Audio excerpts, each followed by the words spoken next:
मी जरा तुम्हाला पण बोलतं करतो, जसं मध्ये मध्ये प्रश्न विचारले तर तुम्ही उत्तर द्यावे. मला सांगा हे काय? लिंबू मिरची कशासाठी असते?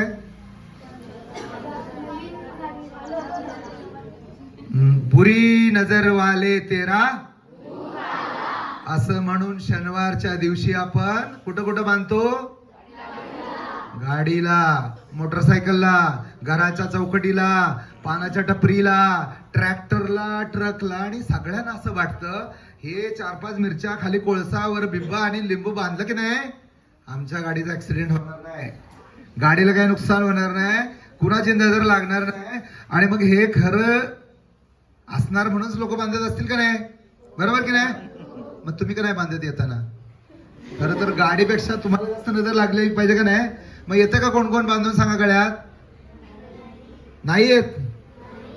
गाडीला जास्त नजर लागेल का माणसाला?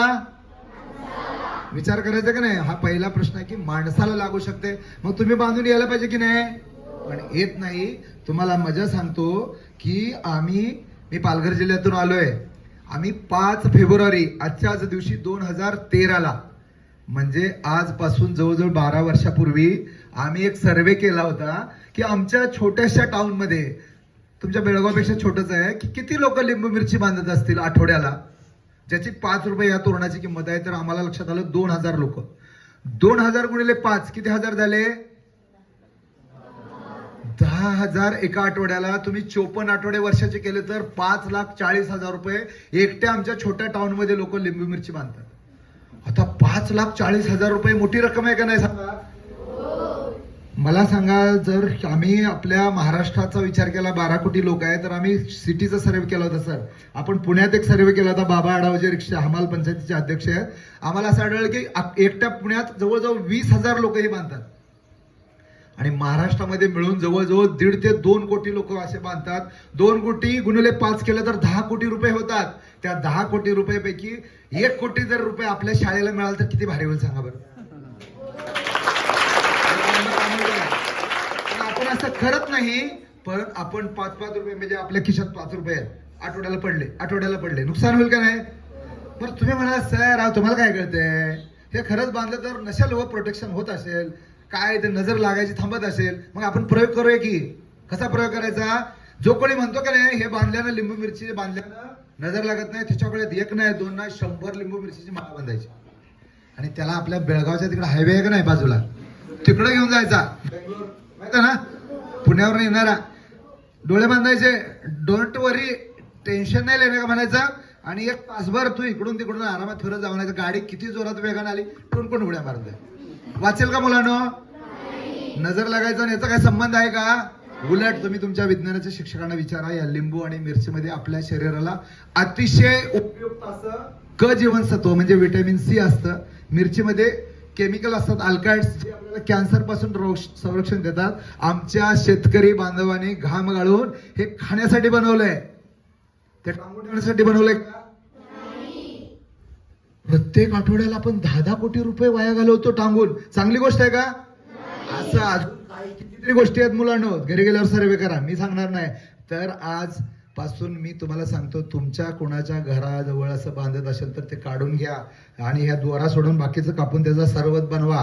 बाकीच्या मिरच्या तुम्ही भाजीत वापरा, परंतु याचं काय होत नाही आणि यांना कुणाची नजर वगैरे लागत नसते. काय लोक काल आमच्या तिथं मीटिंग मध्ये सांगितलं, कुठं तर लिंबू ठेवलं असलं ना लांबणं जातात, ओलांडत जात नाहीत, भीती वाटते. याचा आणि त्याचा काही संबंध आहे का मुलांनो? तेव्हा डोळस होण्यासाठीचा हा कार्यक्रम आहे. आज या कार्यक्रमाचं उद्घाटन म्हणून मी पाटील मॅडमला विनंती करतो की मॅडम तुम्ही हे कापायचं आहे आणि मुलं जोरदार टाळ्यावर होतील आणि मग आपला कार्यक्रम सुरू झाला. सर तुम्ही जरा रेडी राहा आणि क्लॅप घ्या. आणि मी कधीच कंटाळवाना कार्यक्रम करत नाही. Basically I am not lecturer. मला लेक्चर द्यायला जाम कंटाळ येतो सर. मी शाळा नाही शिकवतो, मी इंजिनियर आहे, माझं काम वेगळं आहे, आम्ही यंत्राशी खेळतो. पण चळवळीत आल्यापासून आम्हाला असं व्यसन लागलेलं आहे लोकांचे वगैरे डोकं खराब करायचे. आज मी तुम्हाला तासभरात तुमची डोकी खराब करणार आहे. चला, तर मी काय करणार आहे, तुम्हाला काही गोष्टी शिकवणार आहे आणि प्रत्यक्ष प्रयोगाद्वारे शिकवणार आहे. म्हणजे प्रयोग करून शिकवलं ना मुलांना पटदिशी डोक्यात बसते. लेक्चर किती पण द्या, वरडा, ते काय डोक्यावर जाते. आपण तसं नाही करायचं, आपण काय करायचं, प्रयोग करायचा. आता हे प्रयोग करण्यासाठी म्हणून मला एका चांगल्या मुलाची आवश्यकता आहे. हे किती असं चांगली मुलं इथला आणि मागचा पण बोलवणार आहे बरं का, असं काय नाही, मुलींना पण बोलवणार आहे, कारण चांगलं आहे ना. सर्व माहित आहे. शांत नाव काय? नागराज. ओळखीचं बरं का माझ्या, म्हणून त्याला बोलवलं. ठीक आहे नागराज. हा, आता त्याला मला प्रश्न दे, हे काय आहे? नीट उत्तर द्या की परीक्षेत. हा, म्हणजे आपण काय करतो, आपल्याला जेव्हा प्रश्नपत्रिका येते की नाही, ते अर्धेच वाचतो ना अर्धे उत्तर लिहितो, मॅडम आणखी पाहू उत्तर त्याची मार्क देते. तसं नाही करायचं, तुम्ही जरा नीट बघायचं, व्यवस्थित आहे. कपडे धुण्याचा प्लास्टिकचा निळ्या आणि पांढऱ्या रंगाचा ब्रश, असं दिलं का फुल मार्क, बरोबर ना? आता पुढचा प्रश्न आहे, हा ब्रश कपडे धुण्याचा आहे, त्यामुळे पुढचं उत्तर कपडे धुणं हा द्यायचं नाही. हा ब्रश घरी मम्मीच्या हातात असतो का पप्पांच्या? मुलीच्या हातात असतो का मुलांच्या? आता पुढचा प्रश्न इम्पॉर्टंट आहे, हा ब्रश नेमका मुलींच्या किंवा महिलांच्या बायकांच्याच हातात का असतो?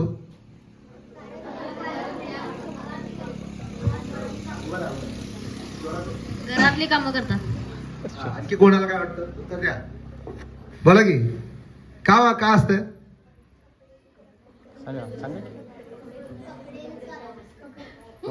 कपडे धुण्यासाठी, पण त्यांच्याच हातात का असतो? नीट लक्षात ठेवा, प्रश्न विचारलाय मी, पटतं ना तुम्हाला? झाडू आईच्या हातात का असतो? ब्रश मम्मीच्या मुलीच्या हातात का असतो? प्रश्न बरोबर आहे का चूक आहे? मग उत्तर दे की बरोबर. मी बरोबर म्हणलं, तुम्ही बरोबर उत्तर दिलं पाहिजे. का असतं? हा, सरांनी बरोबर सांगितलं, आपल्याकडे ठेकेदारी दिलं हो. घरात कपडे धुणं, भांडी घासणं, स्वयंपाक करणं, पाणी भरणं ठेका दिलाय बायकांना, बरोबर ना सर? पहिल्यापासून चालत आलेलं आहे, म्हणजे तुम्हाला तेच म्हणायचं आहे, पहिल्यापासून चालत आलं, ते कसं काय मोडायचं? आता पाटील मॅडम आहेत, शापूरकर मॅडम आहेत, ह्याही मॅडम आहेत, दोघेही शिकवतात, सर पण असतील इथं, त्यांचे मिस्टर ते पण शिकवतात, दोघे काम करतात. मग घरी गेल्यानंतर हा ब्रश एक दिवस त्यांच्या हातात, दुसऱ्या दिवस त्यांच्या हातात असलं पाहिजे का नाही? पण असं घडत नाही, कारण आपल्याकडे परंपरा अशी सांगते बायकांनी तेच काम करायचे. मोडली पाहिजे का नाही प्रथा ही? तेव्हा कुठलंही काम हे पुरुषाचं हे बायकांचं असं करून चालणार नाही. समानतेचा वसा कृतिशीलपणे घरात राबवण्याचं काम जोपर्यंत आपण करत नाही तोपर्यंत समानता येणार नाही. आणि असे मोठे मोठे लेक्चर किती द्या तुम्हाला, आपल्या समाजात बदल घडणार नाही. तेव्हा बदल घडवायचा असेल तर पहिला धडा घ्यायचा की भाऊ काय करतो, क्रिकेटची बॅट घेऊन तिकडे रस्त्यावर जातो खेळायला, आणि आपली भांडी धुती भाजी, अरे भाजी तरी चीर, झाडू तरी मार, कपड्याच्या तर घड्या घाल, काय नाही आपलं काम नाही. आपलं काम काय लिहिलेलं का असं काम काय? तर हे लक्षात ठेवा मुलांनो, छोटी गोष्ट आहे, पण याच्यावर तुम्ही सर्वे घ्या, याच्यावर 2-3 वर्षांनी सर्वे घ्या की समानतेची घरात कामाची वाटणी होते का नाही. आणि नागराजला मी आता खोटं बोलायला लावणार आहे या ब्रशच्या साह्यानं, तुम्ही अजिबात बोलायचं नागराज, आणि मी बोलेन, ठीक आहे? नागराज हा ब्रश माहिती ये बालवीर असं दे का, माईक जो एकदम जवळ पकड बरं का. बालवीर सोशल फाउंडेशन लिहिले का नाही? आता बघ, मध्ये आता कुणीच बोलायचं नाही, फक्त मी आणि नागराज, अजिबात हसायचं नाही, रडायचं नाही, आवाज नाही पाहिजे, फक्त बघा. नंतर तो गेल्यानंतर तुम्ही व्यक्त व्हा, मला माहित नाही व्यक्त होणार, जरा पुढे जा, फटाफट आपल्याला वेळ नाही. नागराज हा तुझा उजवा आहे ना, काय कर सांग, कुठला? उजवा. जोरात बोल की. उजवा. आणि हा कुठला आहे? डावा. आता मागे बघायचं नाही, एकदम पुढे बघायचं. विद्यानिकेतन दिलं ना, नजर तिकडे मागे बघायचं. बस सिंपल आहे, शाळेत शिकवलं जातं नेहमी खरे बोलावे. तर नागराज हा ब्रश तुझ्या या बाजूने फिरला तर जोरात सांगायचं उजवा, आणि इकडे फिरला तर डावा. माईकवर सांग की डावा. आणि इकडे फिरला तर उजवा. सोपं आहे का नाही? काय अवघड आहे का याच्यामध्ये? मागं बघायचं नाही, पुढं नजर, पुढं माईक जवळ. अटेन्शन, खोटं बोलू नको. मी याला 100% खोटं बोलायला लावणार आहे. किती टक्के? 100. बोलू नका तुम्ही. 1 पुढं, 2 आणि 3. बोल कुठला? डावा. निर्भर. उजवा. केवळ. डावा. केवळ. उजवा. केवळ. डावा. निर्भर. उजवा. अरे बोल. डावा. निर्भर. डावा. ये. उजवा. डावा. थँक्यू. आम्ही मुलांना वैज्ञानिक दृष्टिकोन, अवघड शब्द आहे बरं का, पण मी सोपा करून सांगणार आहे. म्हणजे काय सांगतो, वैज्ञानिक दृष्टिकोनाचा अर्थ काय माहिती आहे का? कोणती गोष्ट कशी घडली, का घडली, याचा नीट पुरावा तपासून सत्य शोधणं, उत्तर शोधणं, आणि मग त्याच्यावर विश्वास ठेवणं. आता नागराजची पाठ होती, त्याच्या पाठीवर ब्रश फिरत होता तेव्हा सत्य त्याला माहित पाहिजे होतं का नाही? पण तुम्ही हसत होता म्हणजे तुम्हाला जास्त माहिती होतं. कारण नागराज सुरुवातीला ब्रश तुझ्या पाठीवर फिरत होता, नंतर ब्रश इकडे फिरवत होता माझ्या अंगावर. ठीक आहे. आणि तू म्हणतो उजवा डावा उजवा डावा. चेहरा बघा त्याचा. कारण तुमच्याकडे जास्त पुरावा होता, डोळ्याने आपल्याला जास्त पुरावा मिळतो आणि म्हणून हे घडलं. आणि हे घडण्याची प्रक्रिया समजून घेणं यालाच म्हणायचं वैज्ञानिक दृष्टिकोन. समजलं?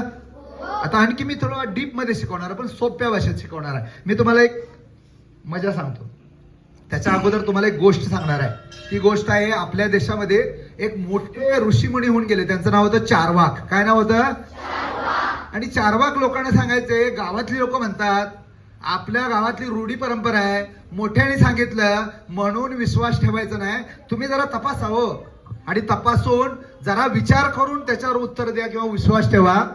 पण गावातल्या लोकांना ते काही पटायचं नाही. आणि चारवाकाचं म्हणणं गावातल्या लोकांना सोडून द्यायचं, चारवाकाच्या बायकोलाच पटायचं नाही.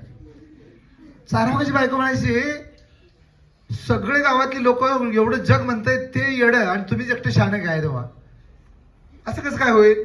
चारवाक म्हणायचं नेहमी असं नसते ग. कधी कधी आपल्याला जास्त व्यवस्थित आपण तपासलेलं ज्ञान खरं असतं. चारवाकाच्या बायकोला ते पटायचं नाही. लोकांनी काय केलं, त्या काळी दौंडी द्यायचे. पुढचे पाय वाघोबा सारखे तो गावाच्या चौकापर्यंत आलाय आणि कुठेतरी दडून बसलाय. तेव्हा संध्याकाळ झाल्यानंतर सर्वांनी आपली दारं खिडक्या बंद करून ठेवायचे. कोंबड्या बकऱ्या आपल्या वाडग्यामध्ये निट्ट बंद करून ठेवायचे. कुत्र्या मांजराला सुद्धा तो प्राणी खाऊ शकतो. तेव्हा सर्वांनी रात्री दारं खिडक्या अंधार होताच बंद करून ठेवा हो, अशी दवंडी द्यायला सुरुवात केली. आणि ही दवंडी चारवाकाच्या घराजवळ आल्यानंतर चारवाक बायकोला म्हणतात, जा ग बघ काय गावातली लोक म्हणतात. चारवाकाची बायको केली आणि दवंडी ऐकल्याबरोबर असा कपाळावर हात मारून घेतला आणि नवऱ्याकडे म्हणले, येडे आहेत म्हणले लोक, येडे आहे शाने म्हणले. चारवाक म्हणाले काय झालं, काय त्यांना काय वेळ लागले म्हणले, काय कळतं काय, काही बोलतात म्हणले. चारवाक म्हणले अगं झालं काय, तुम्ही नाही का म्हणले सकाळी वेड्यासारखं ते असे उड्या मारत मारत आलाय. लोकांनी बघितलं, लोक म्हणतात जंगलात ना सकाळी तर प्राणी आलाय, त्याच्या मागच्या बाय माणसासारखे पुढच्या वाघोबासारखे आणि लपून बसलाय. कशाचं काय म्हणले, हे तुम्हीच केलं ना. पण चारवाक म्हणले हे तुला माहितीये, पण गाव काय म्हणते, काय म्हणते गाव, गाव असं म्हणतोय जंगलातला प्राणी आलेला आहे. मग आता आपण दारा खिडक्या लावून गपचूप बसलं पाहिजे का नाही? चारवाकाची बायको म्हणले हे वेळ आहे का, म्हणले मी नाही बसणार. असं कुठं तुम्ही जर केलं. मग चारवाक म्हणाले अगं ही मी हेच सांगतोय तुला इतक्या दिवसापासून की गाव म्हणतं हे नेहमीच खरं असतं असं नाही. तेव्हा तपासून विश्वास ठेवणं यालाच म्हणायचं वैज्ञानिक दृष्टिकोन. समजला? आपण काय करतो, यांनी सांगितलं हे झाडावर माकडाच्या बाजूला ना काहीतरी असं तर उंबराला फुल लागले म्हणून, मग आपल्याला वाटतं उंबराचं फुल आहे. खरं तर ते पावसाळ्यात मशरूम असतं मोठं उचल आळिंबी असते आणि आपण त्याची लगेच पूजा करायचं. कोणी जर सांगितलं की इथं कोण तर काय तर दूध पिते दगड, ते दगडाला लगेच दूध पाजायचं. अरे विचार करा, दगड कसं काय दूध पिल का? ते आपण विचार करत नाही ना, अफवांना बळी पडतो. अशा अफवामुळे अंधश्रद्धा पसरतात. आणि ही जी अंधश्रद्धेची सुरुवात कुठून झाली याचा थोडा इतिहास आपण जाणून घेऊ. हे माकड दिसतंय का नाही, साधारणतः 15, 20 ते 40 लाख वर्षापूर्वी माणूस असा माकडासारखाच होता. आपली पृथ्वी निर्माण झाली 5.5 अब्ज वर्षापूर्वी. या ब्रह्मांडामध्ये मोठा एक विस्फोट झाला होता, त्याला बिग बँग म्हणतात इंग्लिशमध्ये.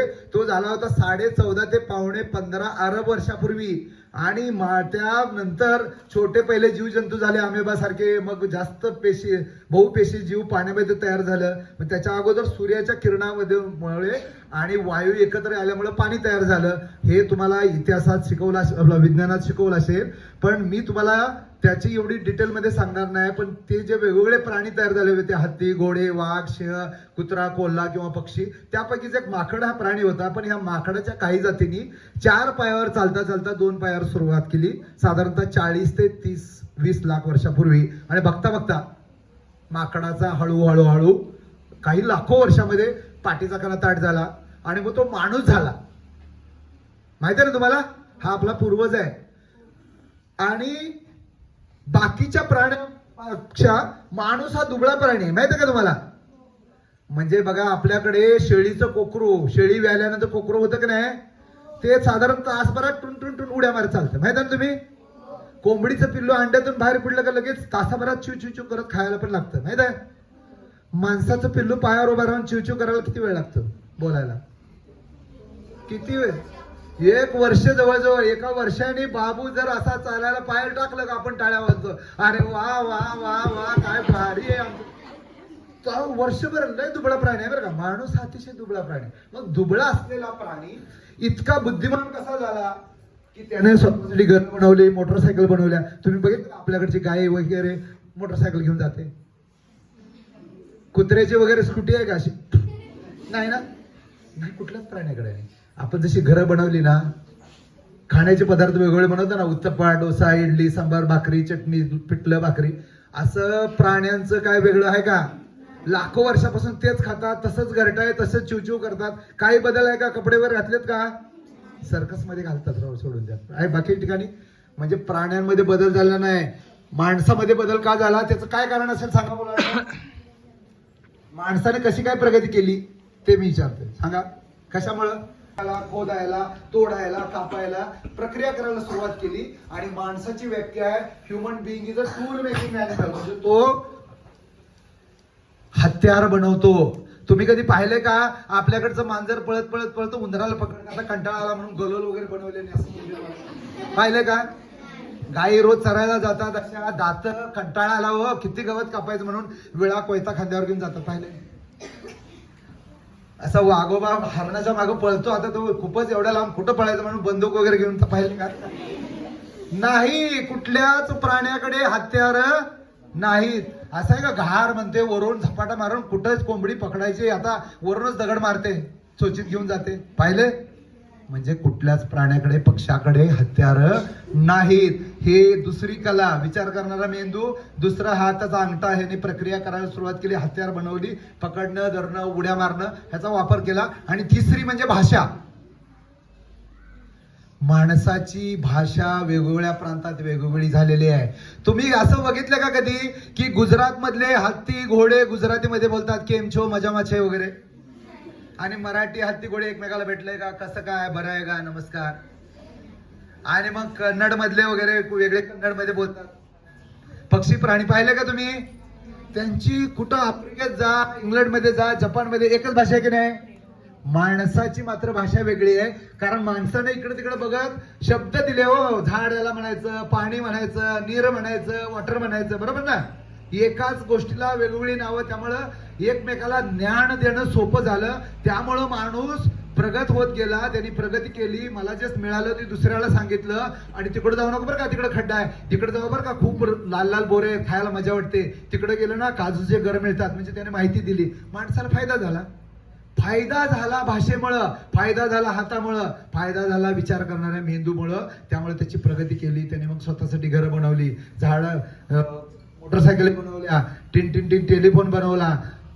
म्हणजे जेवढ्या काही स्वतःला सुरक्षित करण्यासाठी, प्रगती करण्यासाठी माणसाने विचार करत करत करत वस्तू बनवल्या. एका दिवसात नाही. चाकाचा शोध लागल्यानंतर हजारो वर्षानं इंजिन आलं का नाही मुलांनो? आणि नुसतं इंजिन नाही, त्याच्या अगोदर बैलगाडी आली, बरोबर ना? आणि मग माणसाने माशाला बघून बोट बनवली. हे सगळं माहिती आहे ना तुम्हाला? तसं माणसानंच आपल्या डोक्याचा विचार करून प्रगती केली. पण तरी सुद्धा कधी कधी माणसाला काय वाटायचं की दिवसभर हे गरम गरम येणारा लाल गोळा, प्रकाश देणारा हा लाल गोळा रात्री लपायला जातो कुठं, त्याला प्रश्न पडायचा. मग रात्र झाली का काय व्हायचं, तो अंधार झाला का कुठंतरी दडून असा बसायचा, गुहेत बसायचा, झाडावर लपून बसायचा, टोळ्याने बसायचा. कारण रात्रीच्या अंधारात त्याला साप चावायचा, विंचू चावायचा, काहीतरी खड्ड्यात पडायचा, परत काट्या कुट्यात तो पडायचा. त्यामुळे त्याला भीती वाटायची. अंधार म्हणलं का भीती, अंधार म्हणलं असुरक्षित, म्हणून तो लपून बसायचा. आज पण आपण अंधार झाला का घाबरतो की नाही? ही भीती पूर्वापार आलेली आहे. कारण अंधारात असुरक्षित असतं म्हणून आपण घाबरतो. पण तो मग अंधार कधी दूर होईल म्हणून तो पहाटेची वाट बघायचा. आणि पहाट झाली, सूर्य यायला लागला का तो काय करायचा, आपल्या गावातले ढोल वाजवायचा, पोटावर मारून घ्यायचा, पाणी फेकायचा, फुलं फेकायचा, उड्या मारायचा, आता येणार रे येणार, ये रे ये. आणि थोड्या वेळानं तो लाल भडक गोळा आला का माणूस नमस्कार करा, बरं झालं बाबा आला ते. कारण त्याला सुरक्षित वाटायचं. आपल्याला पण मम्मी वगैरे छोट्या बाळाला भेटल्यावर कसं वाटतं, एकदम असं हसायला लागतं ना बाळ, तसं माणसाला वाटायला लागलं. आणि मग माणसानं आपल्या फायद्यासाठी पहिला देव बनवला, तो म्हणजे म्हणजे पहिला माणूस आला का देव आला, माणूस आला, माणसानं देव बनवला, देवानं माणूस बनवलेला नाही. मग आपण सूर्याला देव बनवलं, चंद्राला देव मानायला सुरुवात केली. मी ज्या पालघर जिल्ह्यात आलोय ना, तिथं आदिवासी समाज जास्त आहे. तिथले लोक डोंगराला देव मानतात, वाघोबाला देव मानतात. कारण वाघोबा त्यांच्या बकऱ्या खातो म्हणून ते म्हणतात नको रे नको. मग लाकडावर वाघोबाचं चित्र बनवतात आणि त्याची ती पूजा करतात. नदीला आपण देव बनवतो कारण काय आपल्याला फायदा देते ते. पावसाला देव बनवतो. असं माणसानं पूजाला सुरुवात केली. मग भूकंप आला, तो घाबरून जायचा, मला वाचव रे वाचव देवा. थोड्या वेळानं काय व्हायचं, भूकंप बंद व्हायचा. त्याला वाटायचं आपण प्रार्थना केली त्यामुळंच देवानं भूकंप थांबवला. वीज पडायला लागली का कुठंतरी माणसं जळून मारायची किंवा आग लागायची, घराला आग लागायची, माणसं घाबरून जायचं, अरे बापरे वर काहीतरी शक्ती बसली आणि तिला गुस्सा आलाय म्हणून तो आगीचे गोळे फेकून मारतोय. मग ते काय करायचे, काहीतरी कोंबडा कापायचे, नाहीतर फुलं टाकायचे. ज्या ज्या प्रदेशात जे जे पूजा करायचंय ना ते करायचे. थोड्या वेळानं वीज पडायची थांबली, कडकडाट थांबला का त्या काळच्या माणसाला वाटायचं हे सगळं माझ्या प्रार्थनेमुळे थांबलं.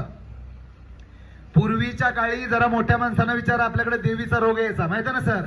आणि माणसं जसे कोरोनात पटापटा मेले का नाही तशी माणसं मरायचे. मग गावातले एक माणसं काय करायचे, आपल्या गावातल्या देवीचा लाकडी गाडा बनवायचे, त्याच्यामध्ये देवीची मूर्ती ठेवायचे, गावातनं तिची मिरवणूक काढायचे. मग बकरं कापायचे तिच्या समोर, कोंबडा कापायचे, म्हणायचे देवी ग वाचव मला.